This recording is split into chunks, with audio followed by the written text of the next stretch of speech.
my beloved Boss Mike Severa.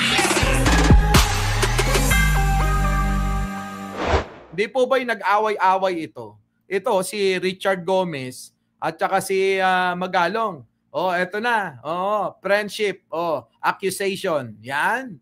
Nag-post ng litrato. Oy, si Magalong pa nag-post pala.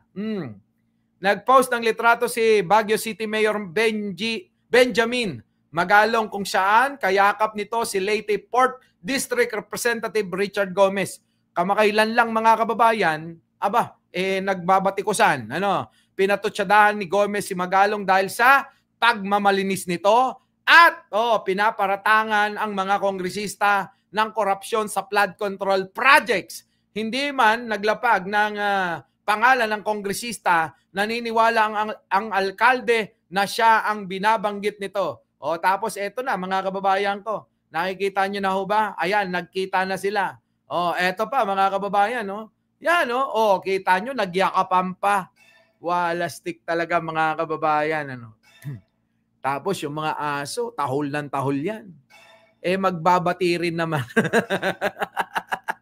Magbabati rin naman. Paano yan? Ayan, ewan ko kung anong plano ni Magalong, Tila ba parang meron tong inaasintang hindi natin malaman kung ano ba talaga ang plano rin niya, So, abangan natin. Pero maliwanag ito, mga kababayan, na etong si Magalong ay tatakbo ito sa mataas na posisyon.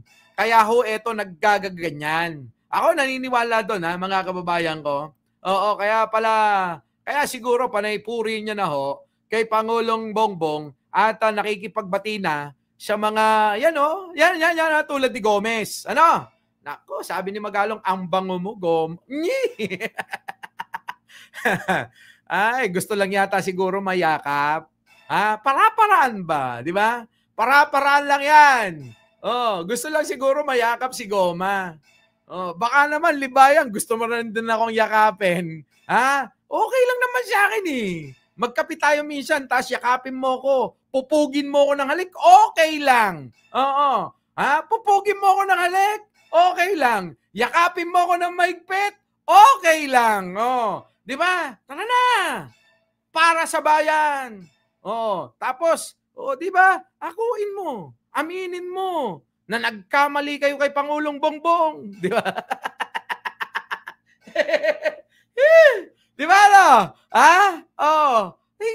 ganun lang naman yan Gayahin mo. Etong idol nyo. Yayakap sige na. Ang problema kay Attorney Claire, kung magpapayakap siya. Eto na, mga kababayan ko. Walang ayan na si Magalong. Puntan na natin ito, mga kababayan ko. Eto inaakusan mga kababayan. Etong main topic natin. Inaakusan, mga kababayan, ang mga BBM vloggers daw ay mga bayaran. Nako, Diyos ko po. Bistado na, mga kababayan. Bistado na. Binisto na mga kababayan na ang mga BBM vlogger daw ay bayaran. Nako, mga kababayan. Eto na, mga kababayan. Pasok. Ng Presidential Communications Office o PCO ang alegasyong may binabayarang vloggers at social media reactors para ipromote ang administrasyon ni Pangulong Ferdinand Marcos Jr. Ginawa nito ang payag ng tanungin ng isang kongresista sa deliberasyon ng House Committee on Appropriations para sa panukalang pondo ng ahensya sa 2026. We don't maintain reactors and bloggers. We have organic supporters of the president who comments on our posts, but we don't retain any of those bloggers or reactors, as you may put it. Those are organic, real people commenting on our posts, commending the activities, the programs of the president, and they are by no means employed by us. Giit pa ni PCO Acting Secretary Gomez, walang line item para sa vloggers sa panukala nilang pondo para sa 2026. 2.8 billion pesos ang proposed budget ng PCO sa susunod na taon. Samantala, nasilip naman ng isang makabayan lawmaker ang paglobo ng panukalang pondo ng PCO para sa 2026, kabilang na ang para sa travel at advertising expenses. Ayon sa PCO, para ito sa promotion ng Pilipinas sa chairmanship ng bansa sa Association of Southeast Asian Nations o ASEAN sa susunod na taon. Most of the increases will really go to ASEAN. But at the same time, we're looking at several other important milestones for next year. And that's why we need to advertise not just locally, but in some international outlets as well. Ito na mga kababayan ko.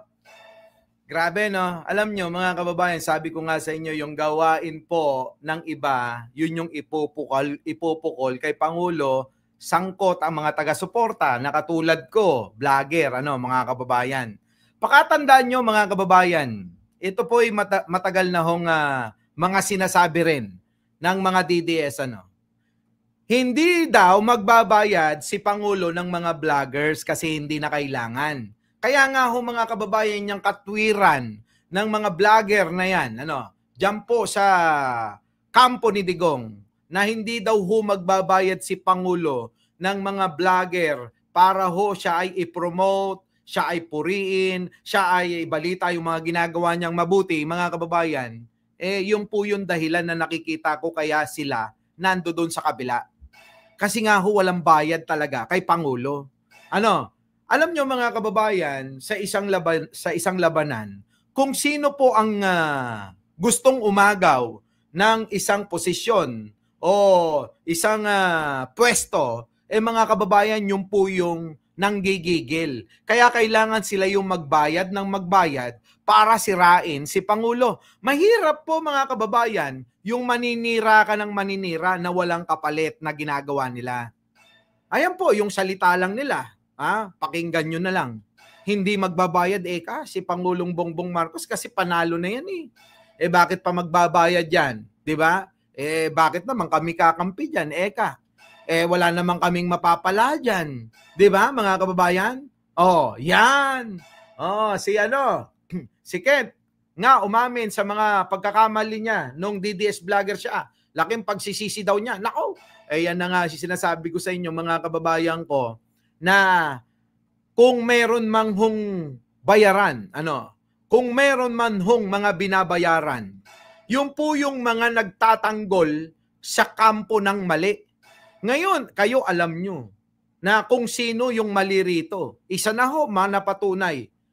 Yung inaakusa kay Pangulo, si Magalong na mismo ang nagsabi.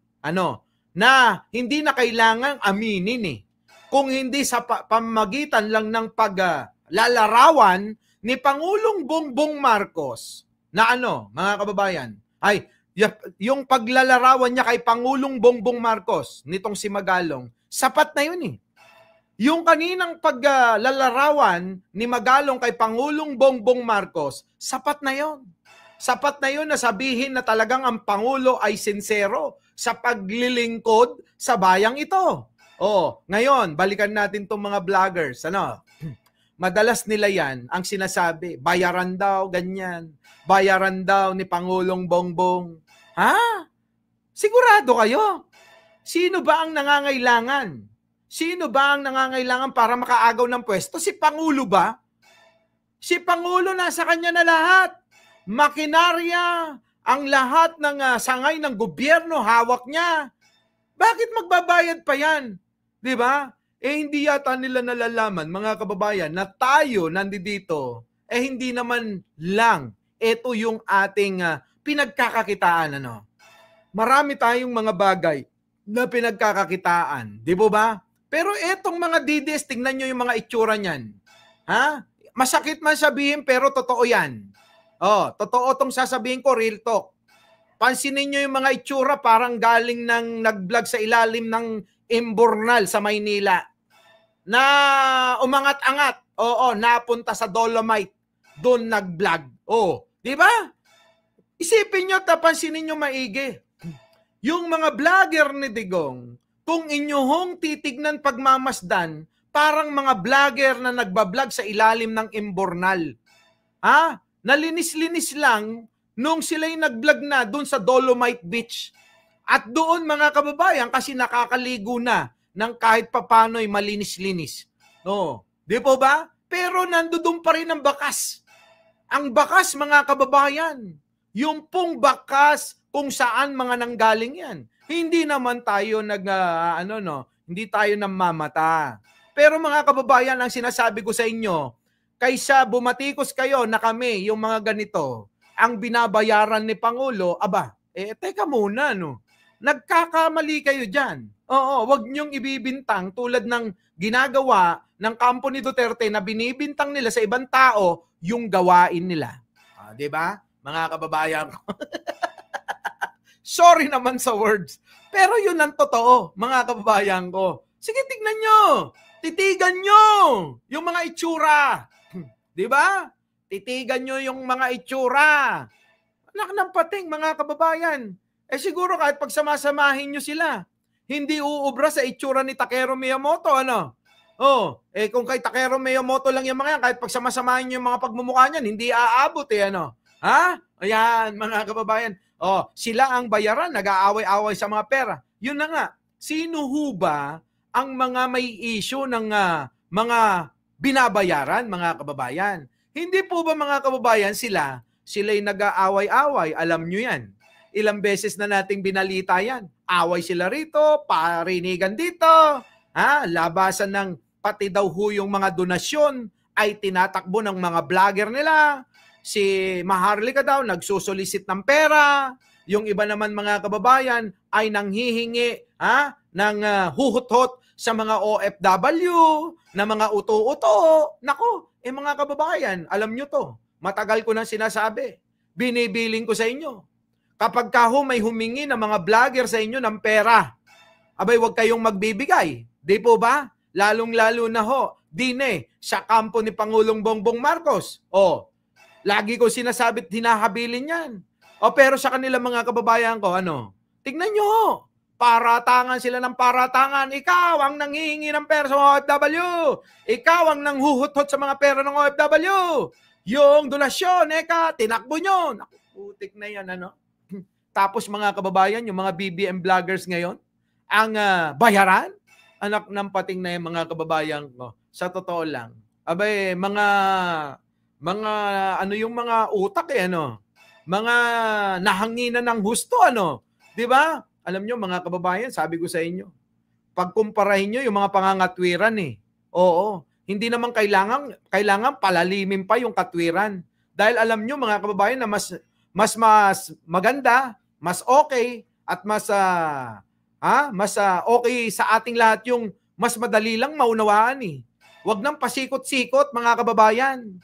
Ang mahalaga kung ano mensahe ng mga sinasabi natin sa tao para mas maunawaan nila ng husto. Sa madaling salita, tama si Heidi Pantino. Binabaliktad nila yung gawain nila, mga kababayan. Gusto nilang linisin yung kanilang napakadungis tulad ng mga pagmumukha niyan. Di ba, mga kababayan ko? Dungis nyo na Kayo-kayo na talaga nagbabanatan, di ba? Sabi nga nung mga vlogger nyo. Sabi ni Maharlika, eto daw team ni Alpotera. Yan daw mga kababayan ng mga bayaran daw ni Aimee. At nagsusolicit daw ng pera sa mga OFW di ba? Tapos sabi naman nitong team Alpotera, si Maharlika daw. Si Maharlika daw ang nagsusolicit kasama pa si Kati Binag. Kita nyo mga kababayan ko, mga walang iya. Nagsusolicit ng mga kwarta yung mga yan. Nako, ewan ko na lang. Late ka na naman, Wisely Mateo, ewan ko sa'yo. Buti pa si Tamora at Leonora Brown, nangunguna rito. Di ba? Nangunguna si Leonora Brown. Di ba ba? Yan, mga kababayan ko. Nga, nakakahiya mga yan na nga, Marites Musni. Biruin mo bibintang na naman sa amin yung gawain nila. Si Pangulo na rin mismo nagsabi. Hindi lang mga DDS, Hindi lang mga DDS ang nagsabi. Pati ang Pangulo, may mensahe patungkol dyan ano sabi? Sabi ni Joey, nanghihingi daw ng 2 million. Si Maharlika kay Aimee, mali ka. 3 million yun. 3 million. Our beloved Boss Mike Severa.